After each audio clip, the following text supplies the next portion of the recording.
Carl, thank you very much. Welcome to the Halftime Report. I'm Scott Wapner, front and center this hour, the markets, the future of the Fed, and some new reporting on Apple's AI ambitions. We are trading all of it with the investment committee as usual. Joining me for the hour today, Josh Brown, Jenny Harrington, Malcolm Etheridge, Brian Belsky.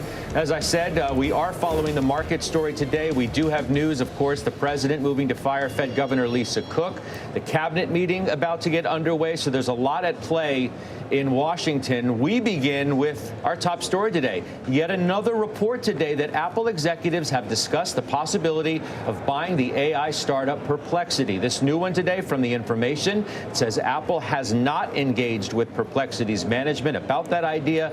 And the reporting also said that Apple executives have talked about buying the smaller player Mistral based in France. So you have those developments, not to mention the fact that you do have an invitation that just dropped into my inbox, and I know Steve Kovacs as well. I mentioned the Wall Street commentary around this idea. The clock has struck midnight on Apple's AI strategy. Perplexity is the answer. Bank of America in the past. In our opinion, any such deal would likely be positive for shares. UBS paints this as a defensive move in nature and not a positive catalyst. That seems to be a bit of an outlier perspective. Yes, they may have missed the AI boat, so to speak, but if you jump back into it in such a big way, I'm wondering what you think this could mean for the stock that you own. I think if they do it, you get a new all-time high in Apple the day they announce it. I think this is what everyone who is holding shares of Apple and believes that this will remain a relevant company for the next 10 years into the AI generation wants them to do. And not only that, they want the founder of Perplexity under the wing of Tim Cook. Could even be like a potential successor after a number of years running the AI business. If we truly believe that AI is going to be the most important technological revolution since electricity, which is effectively, I think, the house view of Silicon Valley, then you want one of the earliest and most talented entrepreneurs in the space. The other alternative, Judge, is to like piecemeal jump into people's DMs like Mark Zuckerberg and do like one-off, like let's buy small stakes or big stakes in all these different startups. Let's recruit people away from other companies. This is a case where buying it makes more sense than building it and might actually even end up being cheaper in the long run. Perplexity is right now said to be looking to raise around in the $20 billion valuation area. I want to point out that Apple has $130 some odd billion in cash on their balance sheet. And yes, I understand they also have debt.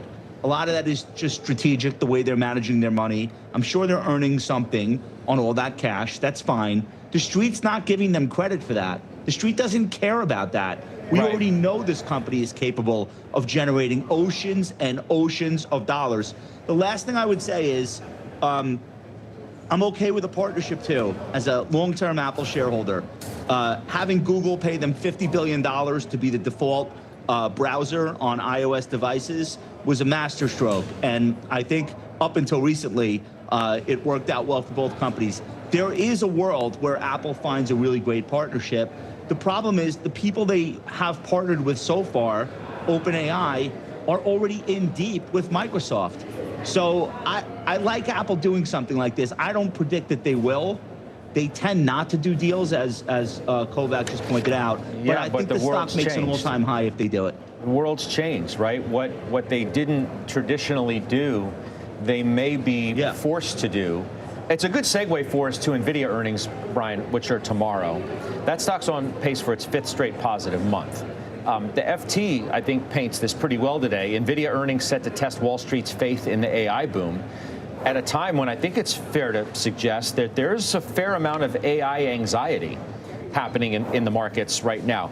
Not only if you look at the stock performances month to date of many of these names, you take Apple out of the mix. I don't think that people would consider them in the same way they do the other hyperscalers of the Metas, which shares are down, Microsoft's down, Amazon's down. We can show you a wall we made to show you what we're talking about with the anxiety around AI. Sam Altman, OpenAI, investors, quote, overexcited by AI, he recently said. MIT 95% of Gen AI pilots failing. Meta reorganizes their AI unit again and also freezes its AI hiring. So that's the backdrop that we paint for you as we head into this critical earnings report. Yeah, I think that's right, especially if you see how these big companies in the Magnificent Seven have been trading August versus July. It makes sense to me that Apple has been outperforming, especially considering market cap and size. Nvidia is at the top of the mountain in terms of its product, where the earnings are going, and where the growth is going. I think the bigger discussion is what's underneath Nvidia than other two semiconductor sides. I think the Meta news in terms of what they're doing with AI, and the Sam Altman news with respect to a bubble. I think in our view, we've always said that to have a bubble in a particular asset, Scott, you need to have financials involved in terms of lots of IPOs, lots of secondaries, lots of M&A activity, and we haven't seen that quite yet. But what we're hearing today, and more about Apple, in our view, we would much rather see a partnership versus them buying an asset. The stock's going to go up regardless. But again, the more we start to see more gobbling up, quote unquote, of these AI properties, I think the more we're going to have that. Do you think we add to the anxiety? Do we have the risk of adding to the anxiety with these earnings from Nvidia tomorrow, or do we, subdue them for a bit if this report turns out to be what many think it will be? I think we subdue it because, again, Nvidia's at the top of the mountain. I think their earnings are going to be good. The cash flow is going to be amazing. And I think more importantly, I think Jensen's going to talk about guidance and what's going to happen into 2026, especially considering everything that's happening with chips and the like. And I think this is going to be a major calming event with respect to AI overall. Jenny, how do you see all this? The idea, there's obviously a lot of exuberance. Yeah. That's not a dirty word. If you want to put irrational in front of it, you have a different level of conversation, of course. But what do you make of it as we head into this critical earnings report tomorrow? Yeah, so I think there is a lot of over-enthusiasm. And when we're talking about Apple and then leading into Nvidia, we're kind of talking too narrowly. Because I think Apple and Perplexity, that's one thing, but we need to expand that conversation, because what does Perplexity do? I actually looked it up on Grok so I could give a good answer, but they aim to be a faster, more reliable alternative to traditional search engines. So we should be talking about that as a major competitive threat to Grok, ChatGPT, Gemini, Claude, and it almost throws back to the 90s when we had Netscape and AOL, right? And Google was just coming up. Totally. There's a lot out there. And it's going to start to get diluted. And then we lead into Sam's comments about there being too much hype. I don't think it's possible to have too much hype with respect to AI as a business, as a tool. I'm super excited about it. And I get excited about nothing. But it's a question of, you as a person or you as the investor. Totally. I thought, and I don't know if we have the capability, excuse me one second, to do this in the control room, but yesterday on Closing Bell, I thought Dan Greenhouse brought a really interesting chart to us. And if we can get it, let's pull it up. It basically shows the path of the NASDAQ during the IPO of Netscape versus the path of the NASDAQ after the release of ChatGPT. And they are eerily similar chart patterns around these two major events. Not to make the leap and say, well, what was one bubble automatically means there's another, but through moments of intense hype about a new and burgeoning technology, I thought that it was interesting. Are we getting it? There, guys, awesome. Yeah. Thank you for doing that. So that's what I'm talking about, right? He just sort of picked these two releases, but they're seminal moments, obviously, in the conversation about the internet and then the conversation about the proliferation of this AI technology and this transformational thing that we are all trying to get our arms around, both as human beings and investors. Right, and that's exactly where I was going to, which is, so you can be as excited as you want from a technology, life-altering perspective. From an investment perspective, there are definitely pockets where valuations make no sense. Collectively, the market's kind of okay, right? Trading at, what are we at, 23 times, that's okay, but then there's pockets where you have things like 150 times earnings, 200 times earnings. Nvidia might be okay. I do not remember what it was at, 38 30-ish times right now. That seems fair for the growth it has ahead. It's probably cheaper, actually, on a historical basis than it's been relative to what its earnings. What stock is 200 times earnings? I think Palantir is trading at about Jenny? 200 times. I think Palantir, So Josh, that's what I was referring to. how many of those are? How many of those I don't know, are there? Josh. You're Investopedia Brown. You tell me. There's a bunch. I don't think a lot. So okay, I would but say you know what my point there's is. a lot of excitement. Yeah, no, it's a good. Okay, there's some that have it's negative a good earnings. point.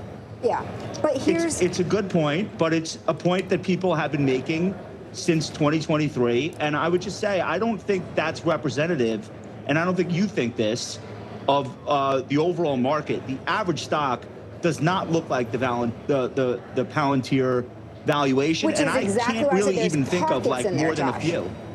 Right, but there's more. There are a few. Hey guys, you see rather areas than of talk over each other, I'm going to just go down to the cabinet meeting. We said the 7th cabinet meeting is underway at the White House. We'll listen in to the president. They're going. A lot of them are going up now. I don't know that big. Actually, Mark is building 4 of them, and others are building similar places. And when these things open up, I'll tell you what, our country, we're leading China now in AI, substantially leading China. And the reason is because we're letting them build their own electrical facilities. We would need double the energy that if you take all of the electricity that we produce right now in this country, you'd have to multiply it times 2 or maybe 3 times. So 3 times more than we have right now for everything, to operate your toaster and everything else, okay? 3 times more. And the way we are able to succeed, because China goes out and builds these massive plants. They're right now building 58 coal, in this case, almost all coal-fired plants. And coal is back with this country too, by the way. You know, there's a reason they use it, because it's good. It works for them. And we call it clean coal. We don't call it coal. We call it clean, even very clean coal. But we have coal going up. We have nuclear going up. Nuclear is very much in vogue now. It's safe and inexpensive and great. We don't allow windmills. We're not allowing any windmills to go up. I mean, unless there's a legal situation where somebody committed to it a long time ago, we don't allow windmills. And we don't want the solar panels that I was speaking with the secretary about, because they take up, you know, thousands of acres of our farmland. You see these big, ugly patches of black plastic that comes from China. And the solar is, you know, I like solar in some ways, but for firing up your big plants, it doesn't work. It's very unstable, but it really takes up your farm. The farmers are saying, you know, they're building these massive blotches in the middle of the fields all over the country. It's so crazy. It's so crazy. So we're not heavy into that at all. And windmills, we're just not going to allow them. They're ruining our country. They're ruining everyone. If you look at, I hate to mention countries, but you look at the UK, what's happened at UK, they have energy costs have gone through the roof. It's because of wind. They want to do everything. Close up. We'll continue to monitor the cabinet meeting down there at the White House, bring you anything. Certainly, we're looking to hear commentary about the president's move to fire Fed Governor Lisa Cook. And if he does begin his remarks on that topic, we'll go back there. There also, of course, was a story about the government's stake in Intel. And the Commerce Secretary on this very network earlier today with Howard Lutnick suggesting that the president and the Pentagon are, quote, thinking about taking equity stakes in defense contractors. So we'll monitor all of that as it relates to the markets and the investments that you may or may not have. Let's get back to part of this conversation as we assess really what Nvidia is going to mean, Malcolm, to this market. The stocks had a huge run into the print. Does that raise the bar to a degree or not? I don't think so. So historically, Nvidia shares don't do a ton the week their earnings come out. Right, on average, the last 4 earnings from them, we saw something like a 3% move. But I do think it's interesting that the options market is now expecting about a 6.5% move after this particular earnings print by the end of the week. So that could be an all-time high above 191 on Nvidia shares if that actually comes to fruition. But then obviously that cuts the other way. If the earnings disappoint, we're now talking about a slide. And so I think that it's important. It probably is going to reaffirm what we already knew about the AI trade, just based on the fact that Amazon, Microsoft, and Alphabet all reported that they're going to continue their CapEx through the remainder of this year that they committed to back in January. So that has to bode well for Nvidia since they control 80% of the global AI chip market. I'll tell you what, the other big one, I know Nvidia sucks the oxygen out of the room, but CrowdStrike, Josh, is tomorrow after the bell. I think at the given moment, I'm not suggesting it's more important, less important, whatever it is, but given the conversation around software versus semis and whether AI is, quote, killing software, and there's a fair amount of commentary that we've had about that topic, CrowdStrike seems important to me. I think you're right, Scott, and I think you're asking the right question. Is that gloom hanging over some of the SaaS names going to carry through into cybersecurity? My answer to that is no. And actually, I think AI makes cybersecurity even more vital than it already is. I think it's the one line item on most technology budgets amongst governments and Fortune 500s that literally can't be tampered with and probably has to go higher over time. So I don't think that CrowdStrike will face the same issue as, let's say, a human resources SaaS company or something like that. Let's just talk about the expectations quickly. 1.1 billion in revenue for the quarter. That would be 19% year-over-year growth. Earnings per share of 83 cents. The big number that everyone wants is subscription gross margin. I mean, that's gone over the last 6 years from 55% to 80%, and that's why these companies have the valuations that they've had since they've come public. As long as they can continue to chug along with 20%-ish growth year over year, I think the stock is fine. I want to remain long here. It's well off the highs, as you can see in this chart, but I think this is the best company in its industry in the whole world, and I'm going to stay long regardless. There are others that are important too, Brian. Okta, Target gets raised ahead of its earnings. It's a buy at Canaccord. It's set to report too. Yeah, we love this name. We've owned it for a while in our SMID portfolio. This stock's kind of tripped a little bit on the last couple of quarters, but for revenue growth and the addressable market in terms of where they're going, I think this is a great name to be in. That hasn't had this big run like CrowdStrike. Clearly, CrowdStrike's corrected here a little bit. I mean, I want to start taking a look at that again, but Okta has been one of these names that have been kind of muddling here a little bit. We really like it. Anybody thinking about Salesforce? Yeah, I am. You are? Yeah. Because that seems to me to be the one with the biggest question mark around it. If you look at that performance of the stock versus some of the others, for example, that chart pretty much tells you a story.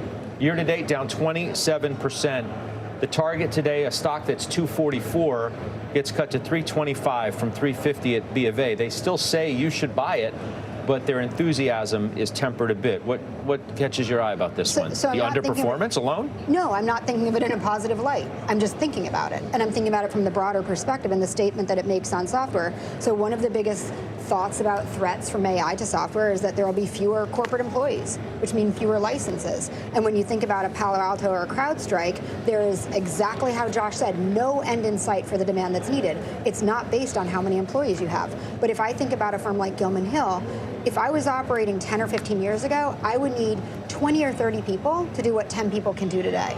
And that means we don't, by the way, we don't use Salesforce, but if we did, I would need 10 licenses today. And probably my growth over the next several years will be a much smaller headcount escalation than it would have been even 3 years ago before AI started taking over so much. So I think about stocks like that and think, actually, I don't want to touch it. I think there's a lot of risk when it's a subscription-based software company. Okay. So the down 26% is justified. I think it's a hot potato. All right, let's squeeze a break in. Welcome back. Let's talk about some of these moves. Netflix today reiterated outperformed. Bernstein making that call today. The elephant in the room is getting bigger. While Netflix remains the undisputed leader in long-form content, YouTube increased its share of streaming by 2%, while Netflix's total U.S. engagement share declined by 1%.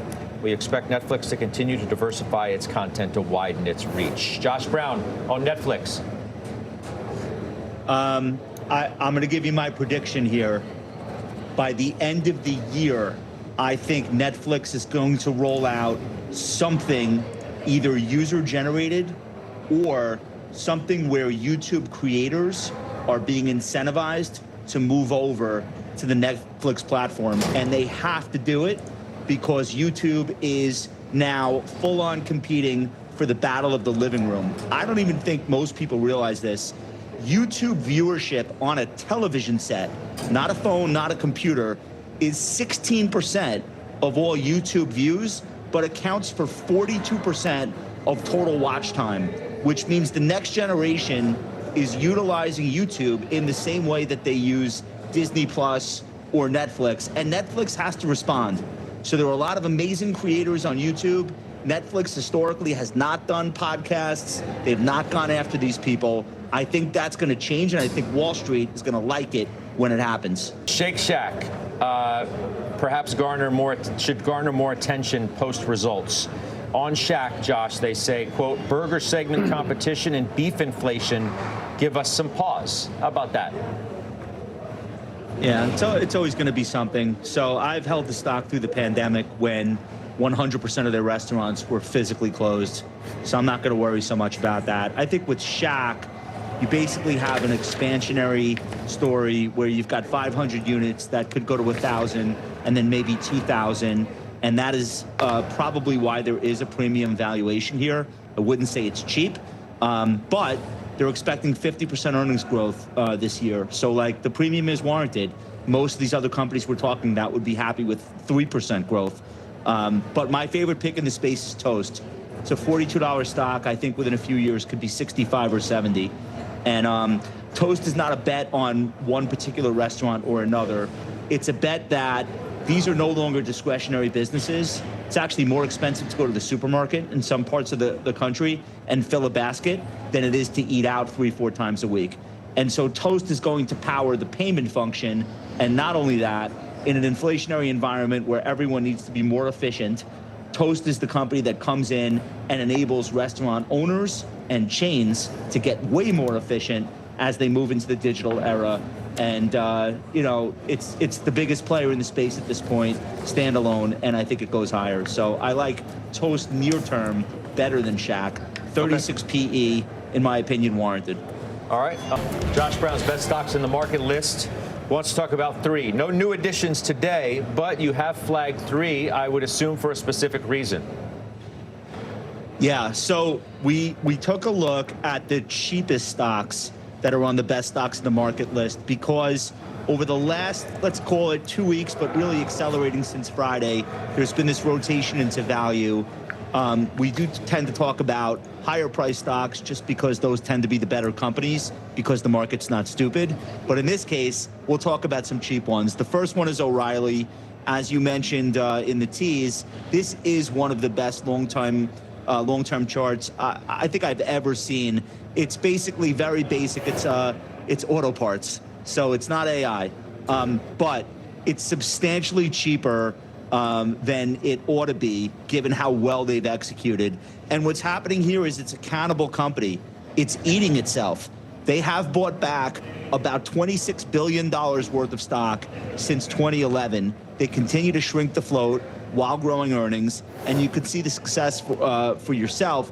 These are the types of stocks that really started to move on the heels of Jackson Hole in a way that they haven't in a long time, Scott. They've been left out of this market. I like this name, and as a long-term risk management tool, I would be using a 50-week moving average. Right now, it's about 86. If it violates and stays below, it tells you that something has changed with the way the buyers feel about this name. I'll do the other 3 much more quickly. Synchrony Financial is SYF. This is credit cards, ultra low PE, 8.5 times earnings. The bears would say with good reason. I like a low volume pullback in this name to about 70. I'd pull the trigger right there, but it has already broken out. I want to retest.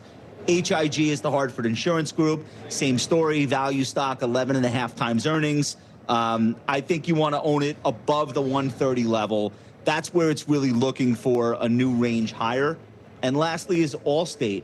When was the last time we talked about this name on the show? 9.6 times earnings. Repeated failure. Give me a 1-year chart. Repeated failure to get above 215. If it can take that level out convincingly on good volume, I don't know if there's anyone else left to sell. So I would wait for that breakout, but I think it's very likely. All right, good stuff. You'll join me closing bell, 3 o'clock Eastern today. Tom Lee will be with us, and Cantro will be with us as well. That's Alex Kantrowitz, and we'll hear from Kovac, too. We'll try and advance the ball a little further on that Apple story we talked about at the very top of our program today. It was an interesting one for sure. Josh Brown, your final trade is what? Remain long toast, bullish into the end of the year. Who's got KeyCorp? I do. KeyCorp, KEY. Why that one?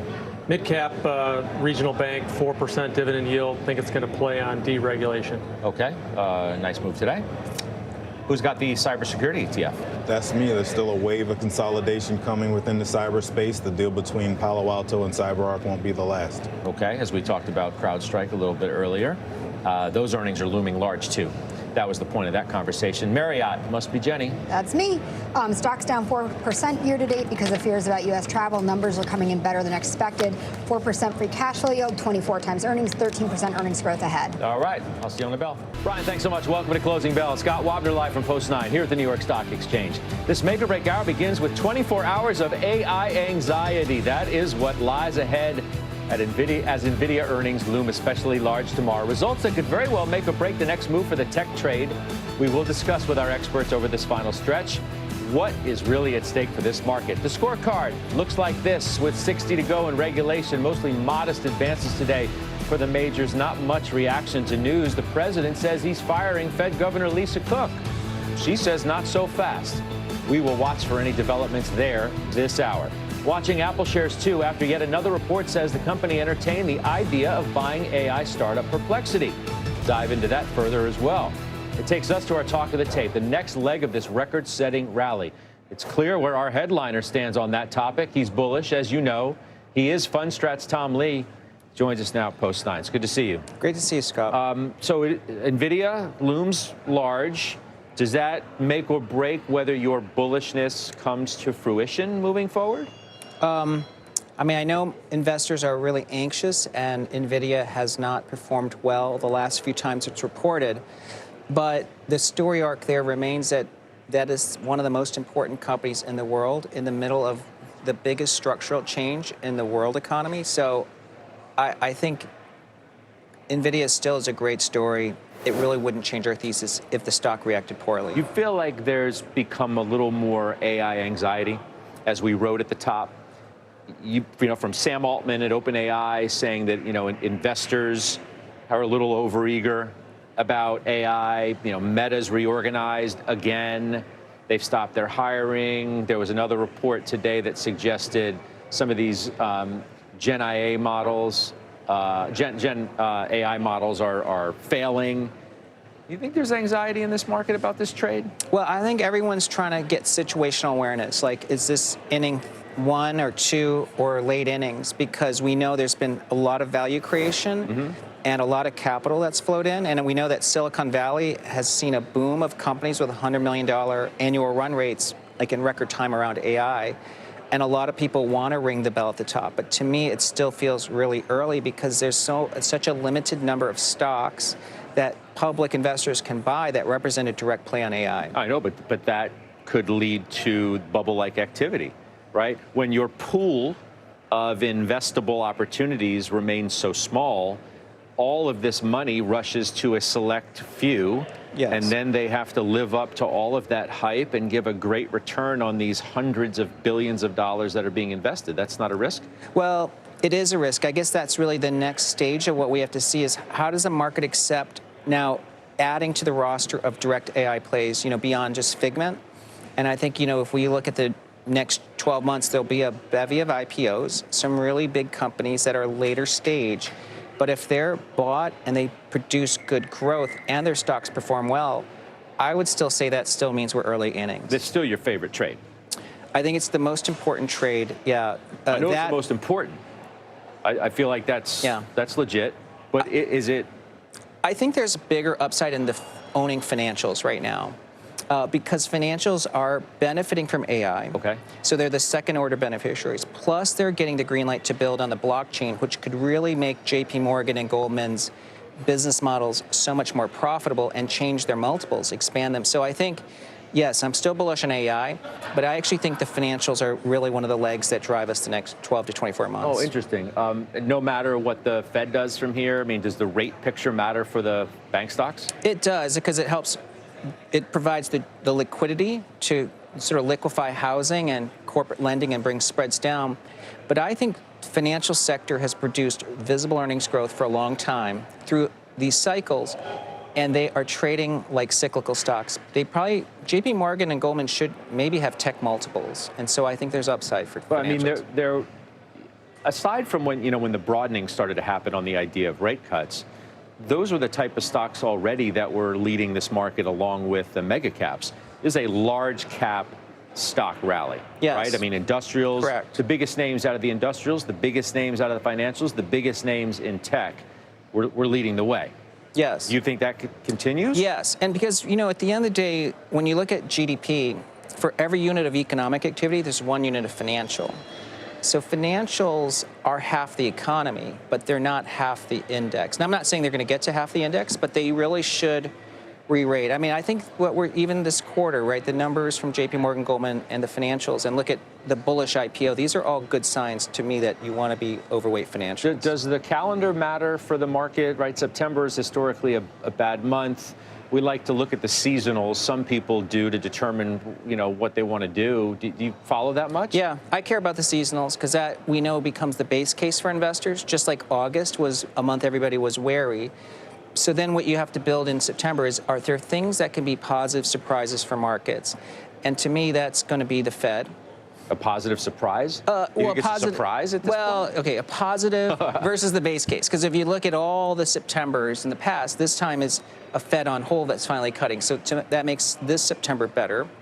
And then the idea the ISMs could recover, which really doesn't usually happen in the fourth quarter, but it could finally happen. We've had 29 months of the ISM below 50. So I think that we could have a better than expected September, October, November, December, because of the Fed cutting and now the ISM turning. Yeah, I mean, but not just ISM, right? We got to watch jobs again, and we have to look at the inflation prints again. That's right. Yeah, and that's where, again, that's where we have to rely on the Fed to make good decisions, and Fed independence being critical because we want the Fed to do what's right for the economy. Some say Fed independence is already shot. And today, or last night's news of the president moving to fire the governor, Lisa Cook, is the nail in the coffin of that conversation, at least for now. I hope that's not the case in the sense that... Not the case of what? That he actually fires her? Or that it's marks the official end of Fed independence? Both, actually, Scott, because I think that there's a window for this to have a dignified ending or outcome for Cook, and I don't know if that means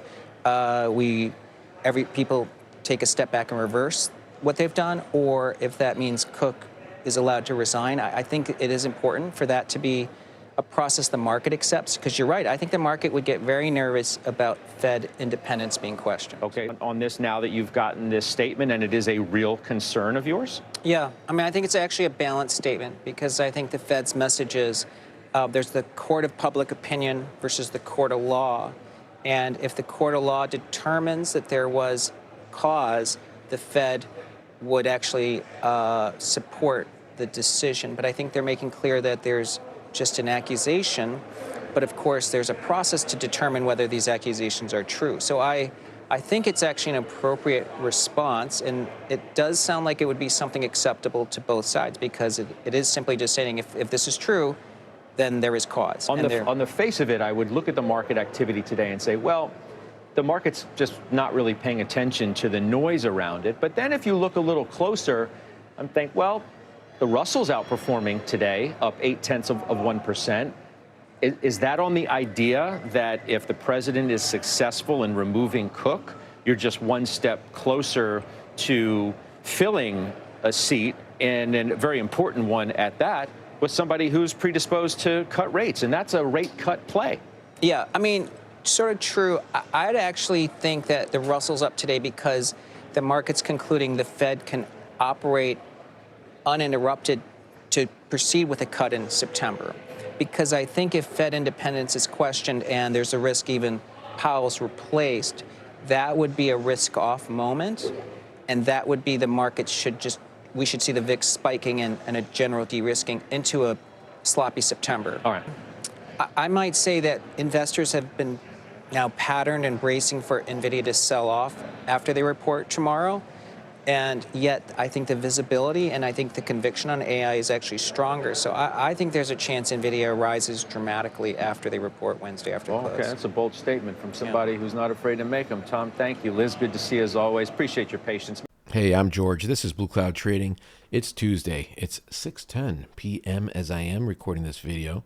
If we look above here, it's aftermarket, Tuesday, August 26th. And guess what? In this video, we're going to take a look at the markets. We're going to talk about the stocks that they discussed on the halftime report. That was Josh Brown. And we also saw our friend Tom Lee, right? So both of those characters were on.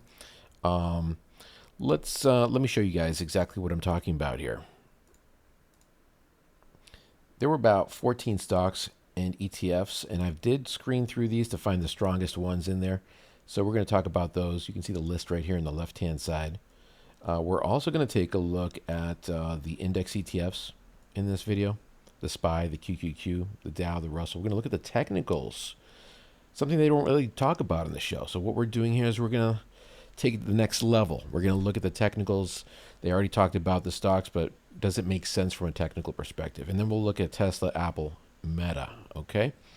So let's go ahead and get started here. We're going to first start off with the index ETFs here that you see. And what happened?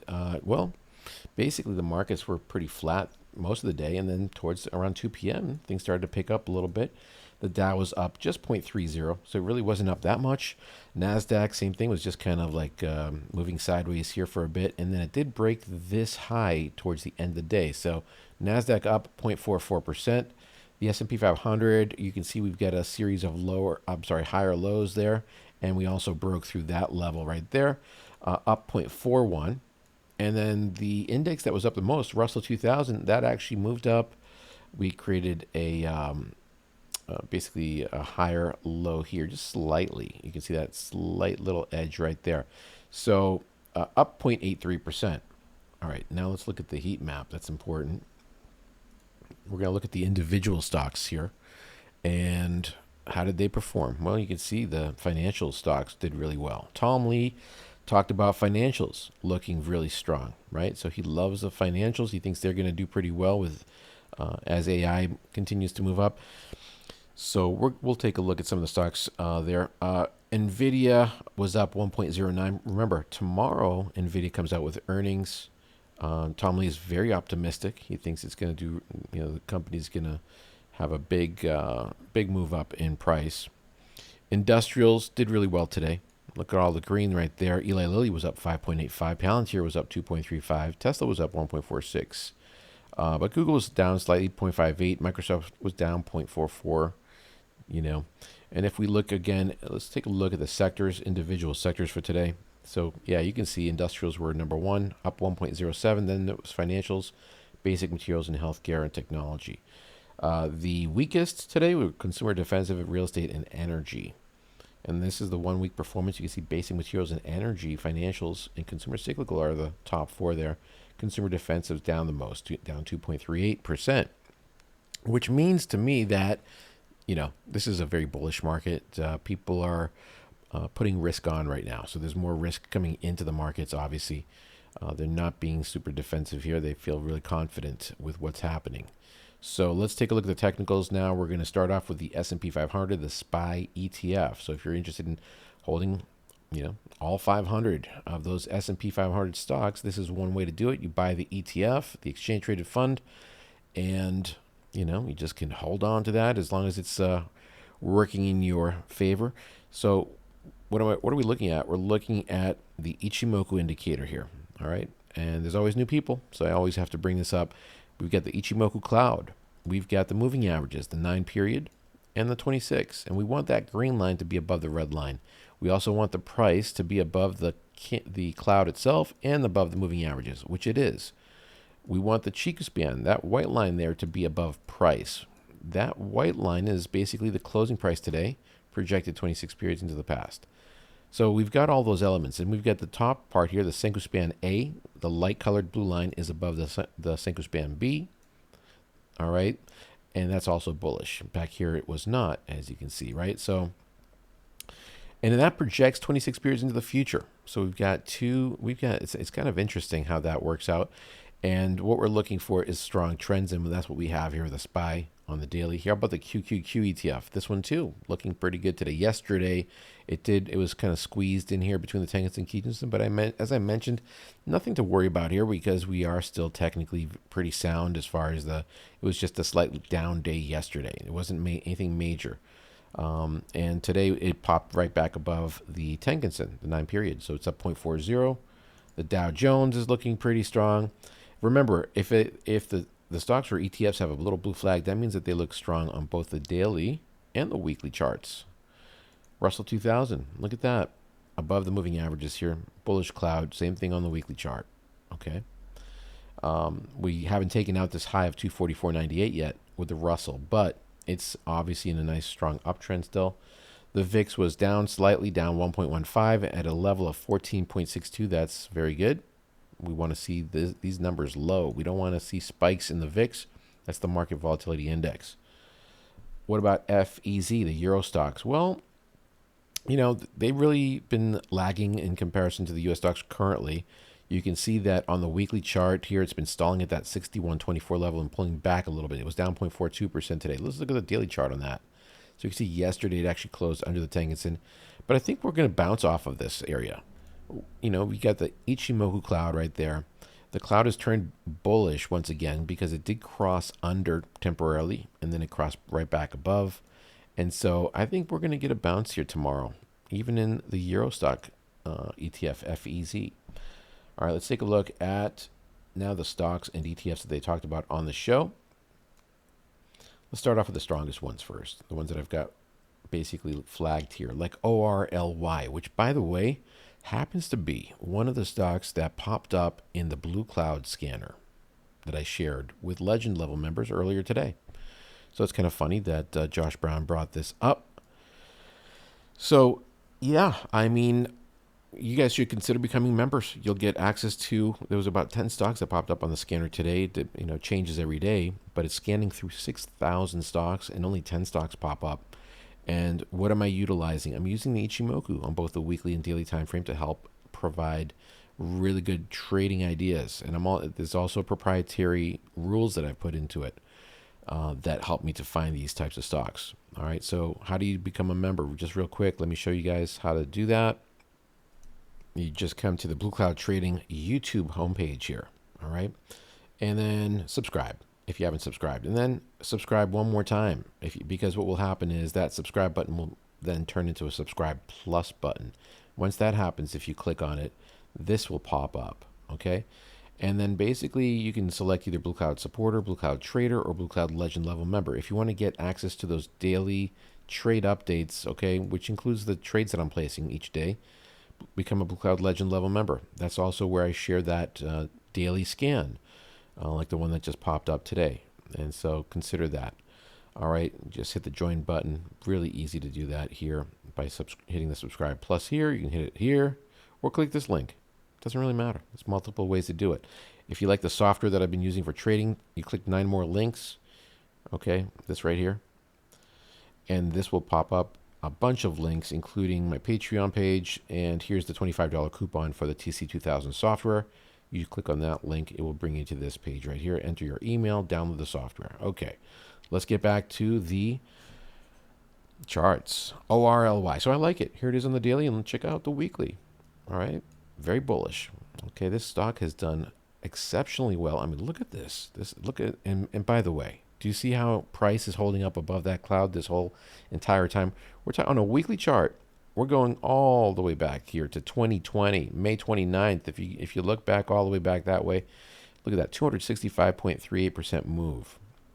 Never closed under the cloud the whole time. So ORLY, really good. And by the way, I also mentioned in the members only video that I did this weekend, so usually about almost an hour long video, I talked about basically these auto companies and auto parts companies doing really well. So you get some additional insight in those weekend videos. All right, SYF, Synchrony Financial, Credit Services. Look at this on the weekly chart. It broke through this level, this prior high. Okay, That's very bullish. So we've got a higher high here, and we've got a nice steady uptrend. Prices above the Tenkan on the weekly chart and on the daily chart. In fact, today, another cool thing that happened, if you look over here, is that we broke this high right there. Do you see that on the daily? That's beautiful. ADX moving up, positive DI. Okay, the positive DI9 is moving up. The negative DI is moving down. We're using the directional movement index for confirmation. The ADX9 is the white line. That represents momentum. If that's moving up and the green line is above the red line, that's positive momentum to the upside, which is exactly what we see right here. You can see it in the volume down below here. That's also increasing. So this is all good stuff. HIG, you can see that momentum is kind of stalling a little bit here. The Hartford Insurance Group stalling, is pulling, it's just kind of turning over, and you can see it also in the price. We had that doji candle right there. That's a reversal candle. If you see that at the top of a move, it can lead to a pullback. And then what will happen? Price will usually come down and retest the level of support, like the Tenkan, which it did today, and it was up 0.15. So it touched the Tenkan and bounced right off of it. Interesting. How about Key Corp, the Banks Regional? All right, so this one also is looking really bullish today. Check it out. All right, it broke through on the daily chart. It broke this level. Okay. So that happened back on, it looks like on Friday, right? Friday, August 22nd, and now it's continuing to move up. Here's a weekly chart as well if you want to look at that. Very bullish still. XLF on the weekly chart has been doing pretty well. It's been holding up above these highs here. If you look at the, that level right there based on that candle, we took that out. We've been hovering in this area. It's looking more bullish. Up 0.77. Here's a daily chart. So I like that. Now, the rest of these, like CrowdStrike, notice how it doesn't have a blue flag. Why is that? Because it's currently under the Ichimoku cloud. This is the opposite of a uptrend, folks. When price starts breaking down, gets under the cloud, you're in a weaker position.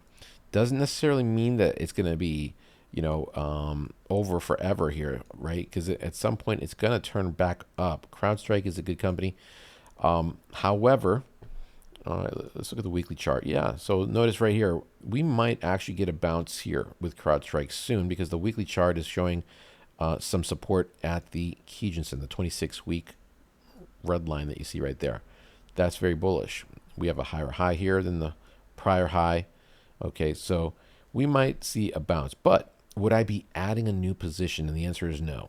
The last time I had a position was back here. On May 22nd, I added it right there. It made sense. I closed out over here on July 10th. And since that point, folks, guess what? It dropped 16.4%, allowing me the ability to add positions in other stocks. I got lucky on this one. And sometimes I'll hold positions. I'll give them an opportunity to bounce. But this one I did exit the position on that one. Let's take a look at some of the other ones like Okta. OKTA is another company that they talked about. On the daily chart, look at this. This has been weak now for a while. It gapped down here on, what date was that? That was back on May 28th. It gapped from that level. It dropped approximately 13%. And since this level, that reversal candle, it's dropped 26.71. Not a company that I'd be interested in at this point. It's currently under the 200-day. We've got a series of lower highs and lower lows. On the weekly chart, we're inside the Ichimoku cloud and under this 200-day moving average. So no. CRM is also under the cloud. So no on that one. Look at that. That's the weekly chart. And here it is on the daily, looking bearish. Shake Shack on the daily chart is under the cloud, under the 200. Showing a little bit of strength these last 3 days, up 1.11% today. But what does that mean? Not a whole lot. Okay, yeah, it's finding support at that $100.91 level. It's based on a weekly level. We can look at that here. But currently, here's what I would say on this one. Stay out of it, okay, for now. Let's wait for a little bit more upside on the weekly charts. Right now, it's obviously declining. I know Josh Brown likes this one, but right now is not the time to add a position. TOST is another one Josh Brown likes. Now, this one does look better on the weekly chart because it is currently above the cloud, but it's under the 9 period, so I wouldn't be adding there either. Here's the daily chart inside the cloud. You can see it's been looking slightly weaker, right? How about Allstate Corporation? This one is found a bounce here on the cloud. It might bounce, but the problem is it's still under the moving averages on the daily and on the weekly chart. It is holding up, but it is kind of consolidating for a long time, which means that it's just kind of stuck in this range here. That's what that is. That's all it is. And so maybe you wait for it to break through that range, and then it makes more sense, right? All right, let's keep going. Let's keep going. See all the stocks we quickly analyze with Ichimoku. Why? Because Ichimoku stands for at a glance. And that's what we're doing. We're just at a glance. We don't need to spend too much time analyzing. Once you understand the rules of Ichimoku, it can help you with your trading. You'll have a higher success ratio with your trading. BUG, Cybersecurity ETF, is inside the Ichimoku cloud right now. It looks like. Let me just double check that. It's $33.33, and the single span A is at $33.38. So yeah, it's inside the cloud. So I would hold off on that one. There's the weekly chart. Here it is in the daily, still under the cloud. No thanks. Marriott, inside the cloud still. We get a flat 200-day on the weekly chart. It is inside the cloud. No on Marriott. GRNY. This is Josh Brown. This is Tom Lee's ETF, introduced back on November 7th. There's over $2 billion in this ETF right now. And he's working on a couple more. He's going to do a small caps ETF soon. And I believe he's going to do like an income and large cap ETF as well. So he's working on getting 2 more ETFs approved. And I'll let you guys know about that once that occurs. But basically right now on the weekly chart, we are above the Tenkan-sen, above the Kijun-sen. Notice how because this is a relatively new ETF on the weekly chart, we don't have a lot of data. So the cloud looks a little bit, there's not a lot of data here yet. But we can see that it is above the Tenkan-sen, above the Kijun-sen, it's above the cloud. Now, on the daily chart, okay, since we've got more information, and you can see it's a little bit more easy to read. But basically, yeah, we're still in a consolidation stage. I would not add a position here, okay? Even though I like the ETF itself right now, it is still in a consolidation stage. It needs to break through these levels here, in my opinion. Plus, the Tenkan-sen crossed under the Kijun-sen. The 9 period is under the 26. That's not good. All right, let's take a look at some of these Mag 7 stocks like Tesla. All right, and you know what I'm going to do today? I'm going to look at Nvidia as well. Why not? Because they talked about it so much. We need to look at Nvidia. So, you know what? Let's start off with Nvidia. Let's do that because I will forget probably. All right, now this is a position that I added. All right, because I added this on August 22nd. Now I did have a position here back on June 26th. I did close out of it on August 19th. You would have found out about that if you were a Legend Level member. I made a 15.5% profit on that trade. Now, I basically, wasn't sure exactly what was going to happen here with Nvidia with that big red candle. That was a bearish engulfing pattern. I've talked about those. Those are very negative. But it did find support at the Kijun-sen. All right, so you can see here, it stalled right there. It actually dropped a little bit under there temporarily, but then stayed above it. Stayed above right there. Dropped again under the 26, but then closed above it here, and that's when I got in. And guess what? It's up, right? So now I'm still holding on to this position, and I'm going to hold on to this one into the earnings announcement, and hopefully it'll be bullish and it will pop to the upside. We'll see. It's always unpredictable. That's the thing, right? Whenever you get those earnings announcements, you don't know exactly what's going to happen. It can go sideways. It can go, it can drop significantly if there's if the Wall Street doesn't like the data or information. But overall, I think that Nvidia is more than it's a higher probability that it's going to do well, and the technicals here support it. You can see the interest in the stock, and it's the buying that's happening here. Here's the weekly chart too. Still looking very strong. All right, now let's look at Tesla. Tesla has been showing some strength recently. It's flirting with the top of the cloud here. If it can break through the weekly chart on the cloud, which it has not done yet, and I've been saying this for a while, then we might get a buy signal, but we'd have to wait until Friday to confirm that, because the candle on a weekly chart, you have to wait until Friday, 4 p.m. or around that time to know exactly where the weekly candle is going to close. It needs to close above the cloud, not just pierce it. And on the daily chart, where is it? On the daily chart, we are above the cloud. All right, so 3 days in a row here, it's been moving up, and the next earnings are on October 22nd. What about Apple? Apple was up 0.95% here. You can see it looks like it wants to get above the Tenkan-sen, but it's been stalling. Isn't it interesting how, once price is under one of these moving averages, how it stalls right on it. And notice how the moving average is actually flat. It's unlike most moving averages, you know, like the 200-day or the 50 or the 20, where they basically kind of like, they never flatten out exactly right down to the, just as flat as you see here as a pancake, right? And the reason why these flatten versus like a 20-day moving average or 10-day or whatever is because it's taking the midpoint, it's taking the high and the low of each candle, dividing that by 2, and it's doing that for the last 9 periods for each one of these candles, and then it's plotting it. So it's the midpoint of each of the candles. That's why you can have these flattening situations. When the moving average flattens out, it actually becomes a stronger level of resistance if price is under it. If it's over here, if it flattens out and it's and price is above, it becomes a stronger level of support typically. All right, so Apple on the daily chart is still, you know, kind of stalling right there. The Tengensen here. How about the weekly chart? We're inside the clouds. Nothing to do here still with Apple. Meta on the weekly chart, looking a little stronger. It's holding up above that 747.90. It's above the Tengensen. But let's look at the daily though. And you can see also we've got that 9 period flattening out here. Price is just kind of squeezed in between the 2 moving averages. All right, nothing to do. Nothing to do. We want to wait for the breakout first. Guess what? That's going to do it for this video, guys. Hope you enjoyed it.